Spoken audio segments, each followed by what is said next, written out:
పోవడం కాదు, అన్నాన్ని పచనం చెయ్యడానికి కావలసిన సంభారములను స్పృశించి పచన ప్రయత్నమునందు నిమగ్నము కాకూడదు.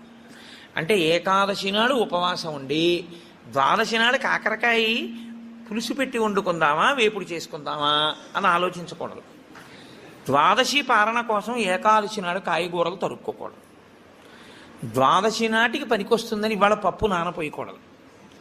అంటే అసలు మీ శరీరమును పోషించుకోవడానికి కావలసిన ఏ పనిని ఏకాదశి నాడు చేయకూడదు. మరి ఇంక ఏకాదశి నాడు ఏం చేయాలి? అసలు చాలా నిష్కర్షగా మాట్లాడితే నిర్జలోపవాసం, ముక్కోటి ఏకాదశి. నీటిని త్రాగకూడదు, ఉమ్ము మింగకూడదు.